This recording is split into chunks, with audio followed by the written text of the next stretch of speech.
자, 지난 시간에 이어서 소방시설법 시행령에 대한 내용을 이어서 설명드리도록 하겠습니다. 자, 13번 내용 보시면 특정 소방 대상물이 나오는데, 자, 여기서는 특정 소방 대상물의 종류를 쭉 분류해 놓은 내용이라고 보시면 됩니다. 그래서 여기는 암기할 내용도 상당히 많고, 이제 소방관계법규를 공부하면서 나오는 우리가 볼 수 있는 특정 소방 대상물이 다 여기에 들어가 있습니다. 한번 내용을 보겠습니다. 자, 첫 번째, 공동주택입니다. 자, 공동주택에는 자, 아파트 등이 있고요. 아파트 등. 네, 그리고 기숙사가 있습니다. 기숙사. 그래서 공동주택에 어떠한 대상물들이 있는지를 좀 암기를 하셔야 되는데, 자, 아파트 등 같은 경우는 이제 주택으로 쓰는 층수가 5층 이상인 주택을 아파트 등이라고 합니다. 그래서 여러분이 사시고 계시는 아파트 같은 경우도 보통 5층 이상이죠. 그래서 아파트 등에 포함이 된다고 볼 수 있는 거죠. 그래서 기숙사가 있고요. 자, 그 다음에 근린생활시설입니다. 근린생활시설이 상당히 많습니다. 상당히 많아요. 그래서 제가 몇 개만 좀 찝어드리면 슈퍼마켓이 있고요. 그러니까 슈퍼마켓으로 보세요. 쓰는 바닥 면적의 합계가 얼마인 것? 1000제곱미터 미만인 것. 그러니까 바닥 면적까지 알고 계셔야 되겠죠. 예를 들어서 여기 나와 있는 일용품의 용도로 쓰는 바닥 면적 합계가 1000제곱미터 미만인 거. 그러니까 바닥 면적까지 같이 암기를 하셔야 됩니다. 자, 이거를 이제 근린생활시설로 분리하고 있는 겁니다. 자, 그 다음에 기원. 우리 기원. 자, 기원 같은 경우는 150제곱미터 미만인 것. 이거 해당되는 단란주점입니다. 그래서 기원이나 제과점, 일반 음식점, 노래 연습장 이런 것들이 전부 다 근린생활시설에 다 해당이 된다는 얘기예요. 자, 그 다음에 의원, 그다음 치과의원, 한의원, 그 다음에 여기는 조산원, 그다음 산후조리원, 자, 안마시술소 이런 것들이 전부 다 근린생활시설입니다. 근데 헷갈리는 게 의원이나 치과의원 같은 경우는 이건 의료시설이 아니냐 헷갈릴 수 있습니다. 하지만 이것은 의료시설이 아닙니다. 한의원 같은 경우도 전부 다 근린생활시설에 포함이 됩니다. 자, 그 다음에 골프 연습장 나와 있죠. 그 다음에 여기서 나와 있는 건축물에 해당하는 용도로 쓰는 바닥 면적 합계가 500제곱미터 미만인 것. 그러니까 바닥 면적까지도 알고 계셔야 됩니다. 아시겠죠? 바닥 면적까지도. 그 다음에 자, 계속해서 근린생활시설이에요. 자, 여기 나와 있는 공연장, 또 종교 집회장 이런 것들도 나왔었고요. 이거는 바닥 면적 합계가 300제곱미터 미만인 것입니다. 300제곱미터 미만인 것. 자, 그 다음에 또 나와 있던 게 여기 있네요. 무도학원은 제외라는 거. 그러니까 사진관, 표구점, 학원. 자, 이런 것들이 전부 다 자, 근린생활시설에 해당이 되는데 그 중에서 자, 무도학원은 뭐다? 근린생활시설에서 제외라는 겁니다. 그러니까 이게 오답으로 출제가 되고 있는 거죠. 그러니까 무도학원은 근린생활시설이 아니다라는 거죠. 자, 그리고 독서실. 이런 것들도 자, 해당 사항이 되겠습니다. 그 다음에 의약품 판매소, 의료기기 판매소 및 자동차 영업소로서 자, 바닥 면적의 합계가 얼마인 것? 1000제곱미터 미만인 것. 이렇게 다 기억하셔야 됩니다. 그러니까 근린생활시설에 어떠한 시설이 있는지를 물어볼 때가 있고요. 그리고 이제 어떨 때는 바닥 면적까지 포함해서 물어볼 때가 있기 때문에 그래서 어떤 특정 소방 대상물과 그거에 따른 바닥 면적이 얼마인지까지 같이 매치를 시켜서 암기를 할 필요가 있는 겁니다. 자, 그 다음 세 번째로 문화 및 집회시설입니다. 문화 및 집회시설. 그러니까 느낌상 나오죠. 공연장인데, 자, 공연장이 있는데, 아까 근린생활시설에 공연장이 있었죠. 이렇게. 그러니까 여기 나와 있는 거는 근린생활시설에 해당하지 않는 것 중에 하나가 문화 및 집회시설이라는 거예요. 다 그런 게 아니라. 그리고 집회장도 있을 수 있고요. 관람장, 자, 전시장 중에서도 박물관 같은 경우, 미술관, 이런 것들, 문화관, 체험관, 전부 다 문화 및 집회시설입니다. 그리고 동식물원. 그래서 이게 오답으로 나오는데, 이게 그 문화 및 집회시설도 있지만, 동물 및 식물과 관련된 시설도 있어요. 근데 동식물원 같은 경우는 어디에 속한다? 문화 및 집회시설에 속한다라는 것을 좀 기억하시면 되겠습니다. 동식물원. 자, 계속 이어서 자, 종교시설입니다. 종교시설.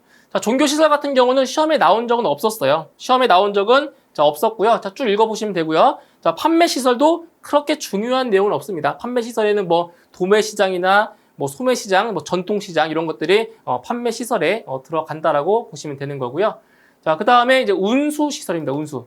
자, 운수시설 같은 경우는 무엇이 있냐? 바로 여객 자동차 터미널이 있고요. 여객 자동차 터미널.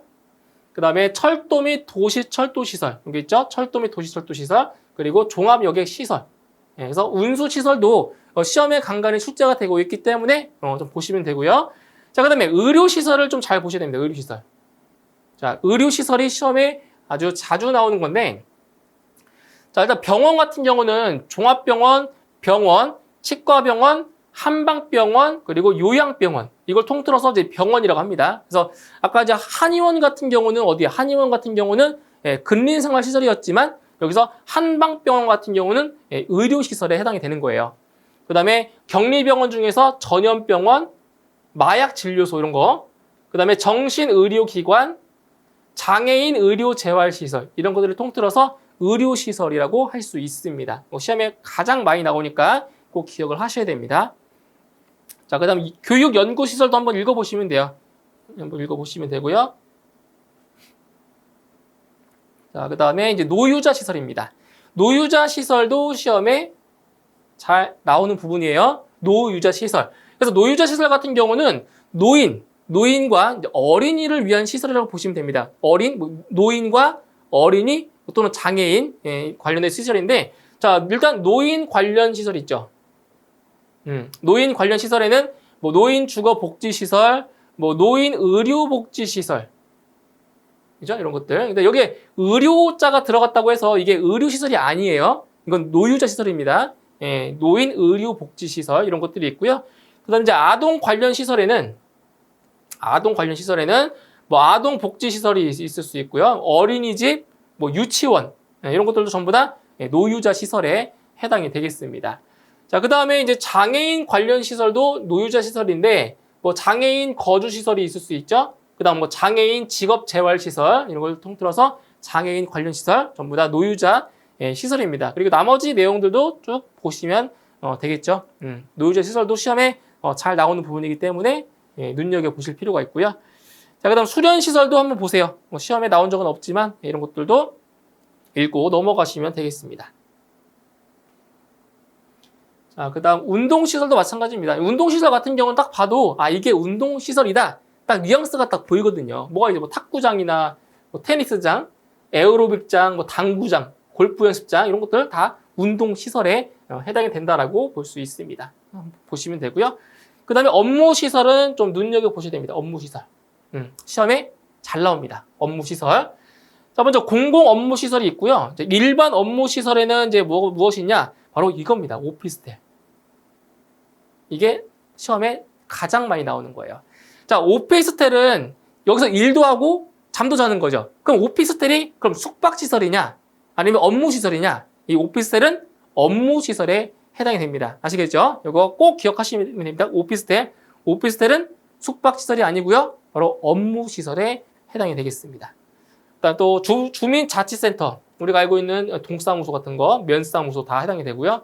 그다음 경찰서, 뭐 지구대, 파출소 다 해당이 되겠죠. 그다음 소방서 이런 것들, 그다음 뭐 보건소, 우체국, 그다음 뭐 마을회관, 그다음 변전소, 뭐 양수장, 뭐 그다음 정수장, 공중 화장실, 전부 다 어디에 속한다고요? 다 업무시설에 해당이 되겠습니다. 시험에 잘 나오니까 이것도 주의 깊게 보실 필요가 있어요. 자, 그 다음 숙박시설입니다. 숙박시설. 자, 숙박시설은 여기 어떤 게냐? 3개로 분류가 되고 있죠. 일반형 숙박시설, 생활형 숙박시설, 그 다음 고시원. 자, 고시원인데 이것도 근린생활시설에 해당하지 않는 것만 바로 숙박시설에 해당이 되는 거죠. 자, 그리고 일반형과 생활형의 차이는 뭐냐? 자, 취사를 할 수가 없으면 일반형이고요. 취사를 할 수 있으면 생활형 숙박시설인 거예요. 아시겠죠? 취사를 할 수 있냐 없냐 그 차이가 있죠. 자, 그 다음 위락시설에는 무엇이냐? 위락시설은 우리가 즐길 수 있는 그런 시설인 거죠. 뭐 단란주점으로서 근린생활시설에 해당하지 않는 것, 뭐 유흥주점, 그 다음 무도장 및 무도학원. 이거 아까 설명드렸죠. 무도학원은 어디에 해당이 안 된다고요? 근린생활시설에 해당 안 된다고요. 무도학원은 어디다? 위락시설이다. 이런 거 그다음에 카지노 영업소 전부 다 위락 시설에 해당이 되겠습니다. 자, 공장 한번 보시면 되고요. 그다음에 이제 창고 시설, 창고 시설도 여기서 하나만 보시면 되겠네요. 물류 터미널, 물류 터미널은 창고 시설에 해당이 되는 거고요. 자, 그다음에 위험물 저장 및 처리 시설도 한번 보세요. 뭐 시험에 나온 적은 없었지만 이건 이제 나중에 위험물 관리법에서 또 다룰 부분이니까 한번 쭉 보시면 됩니다. 자, 그다음에 항공기 및 자동차 관련 시설 시험에 잘 나옵니다. 이거 보시면 자, 항공기 경납고, 그다음 주차용 건축물, 그러니까 주차만 할 수 있는 건축물 따로 있잖아요. 주차장. 다 항공기 및 자동차 관련 시설에 해당이 됩니다. 그다음 자동차 검사장, 그다음 뭐 정비학원, 그다음 뭐 주차장, 어떤 주차장이냐면은 다음의 건축물의 전축물을 제외한 건축물 내부에 설치된 주차장이 되겠죠. 뭐 차고 및 주기장 전부 다 뭐에 해당되냐? 항공기 및 자동차 관련 시설에 해당이 되겠습니다. 자, 상당히 내용이 많습니다. 암기할 내용들이. 자, 그리고 이제 동물 및 식물 관련 시설이 이렇게 있습니다. 이것도 한번 좀 읽어보세요. 뭐 중요한 내용은 아니니까. 그리고 자원순환 관련 시설도 한번 보고 넘어가시고요. 교정 및 군사시설도 한번 보시면 됩니다. 쭉 보세요. 제가 읽어드리는 건 큰 의미가 없습니다. 여러분이 눈으로 한번 읽어보시는 게 중요합니다. 자, 그 다음 방송통신시설도 시험에 나온 적이 있었죠. 뭐 예를 들어 방송국이나 뭐 전신전화국, 촬영소, 통신용 시설 전부 다 방송통신시설에 해당이 되겠습니다. 자, 그 다음에 이제 발전시설. 자, 발전시설에는 뭐 원자력 발전소, 화력 발전소, 수력 발전소, 풍력 발전소 이런 것들이 전부 다 발전시설에 들어가는 거죠. 그 다음 묘지 관련 시설도 이렇게 있고요. 뭐 관광 휴게 시설, 그다음 장례 시설, 자, 지하가 이 정도 뭐 크게 중요한 내용 아니에요. 한번 읽어보세요. 따로 설명 안 드릴게요. 자, 그 다음에 이제 지하구입니다. 지하구. 자, 지하구 같은 경우는 여기서 자, 한 가지만 좀 기억을 하시면 되는데, 자, 어떤 걸 기억하시냐면 여기 나와 있죠. 자, 기억. 자, 기억 보실게요. 전력 또는 통신사업용 지하 인공 구조물로서 자, 전력구 또는 통신구 방식으로 설치된 것. 자, 여기 이제 지하구인데, 자, 기억 외에 지하 인공 구조물로서 이걸 기억하셔야 됩니다. 폭이 1.8m 이상, 그리고 높이가 2m 이상이며 길이가 50m 이상인 것. 이걸 기억하셔야 됩니다. 이게 이제 괄호 해놓고 채우라고 나옵니다. 문제에서. 그래서 폭은 1.8m 이상, 높이 2m 이상, 그리고 길이는 50m 이상이다. 이것만 좀 기억하시면 되겠습니다. 지하구에 지하구. 문화재 같은 경우는 지정 문화재 중에서 건축물이다. 이 정도만 보시면 되겠습니다. 자, 그 다음 소방용품입니다. 자, 소방용품도 시험에 잘 나옵니다. 다음 중 소방용품이 아닌 것은 이런 식으로 문제에 나온다고요. 자, 그러면 소방용품은 무엇이냐? 소화설비를 구성하는 제품 또는 기기. 자, 이제 시험에 또 어떻게 나오냐? 자, 아까 말씀드렸지만 다음 중 소방용품이 아닌 것은 또는 다음 중 소화설비를 구성하는 제품 또는 기기가 아닌 것은 이런 식으로 문제 나온다고요. 그래서 여기도 구분하셔야 됩니다. 소화설비를 구성하는 게 무엇이고 경보설비를 구성하는 것이 무엇이고 피난구조설비를 구성하는 게 무엇인지 각각을 잘 구분할 수 있어야 됩니다. 어디에 해당이 됐는지. 그래서 소화설비를 구성하는 제품 또는 기기에는 소화기구가 있고요. 그 다음에 소화전, 뭐 관창, 기동용 수압 개폐장치, 유소 제어 밸브 이런 것들을 암기하셔야 돼요. 이런 것들은 전부 다 소화설비를 구성하는 제품 또는 기기에 해당하는 소방용품들인 겁니다. 소방용품. 그리고 경보설비를 구성하는 제품 또는 기기에는 누전경보기, 가스누설 경보기, 그 다음 발신기 이런 것들, 감지기 여기 시험에 나온 적이 있었습니다. 이렇게 보시면 되고요. 그 다음 피난구조설비를 구성하는 제품 또는 기기에는 피난사다리가 있죠. 구조대, 완강기 이런 것들을 대표적으로 기억을 하시면 되겠습니다. 자, 그 다음에 소화용으로 사용하는 제품 또는 기기입니다. 소화용으로. 그러니까 예를 들어서 소화약제나 뭐 소화기 같은 걸 말하겠죠. 그래서 소화약제에는 자동 소화장치가 있는데 이거 기억하세요. 소화약제 기억하시고요. 자동 소화장치에는 상업용 주방 자동 소화장치와 캐비닛형 자동 소화장치 이거 기억하시면 됩니다. 그다음에 소화설비 많죠. 포소화설비, 이산화탄소 소화설비, 할론 소화설비, 뭐 할로겐 화합물 및 불활성기제 소화설비. 그러니까 소화설비들도 전부 다 소화용으로 사용되는 제품 또는 기기에 해당이 되는 거죠. 그리고 방염제, 방염액, 방염도료 및 방염성 물질 다 기억하셔야 됩니다. 이것들이 전부 다 소방용품으로 지금 정리가 되고 있는 거예요. 소방용품. 자, 그 밖에 행정안전보령으로 정하는 소방 관련 제품 또는 기기다. 그래서 이렇게 여기까지 해서 소방용품이 정의되고 있는 겁니다. 그래서 이번 시간에는 이제 특정 소방 대상물의 종류와 그리고 소방용품에 대해서 배웠는데 여기서 암기할 내용들이 상당히 많이 포함되고 있습니다. 그래서 이번 시간에 배웠던 내용들을 위주로 공부를 좀 해주시면 되겠습니다. 그래서 오늘 강의는 여기서 마무리하고요. 저는 다음 시간에 이어서 소방시설법 시행령 마무리하도록 하겠습니다. 수고하셨습니다.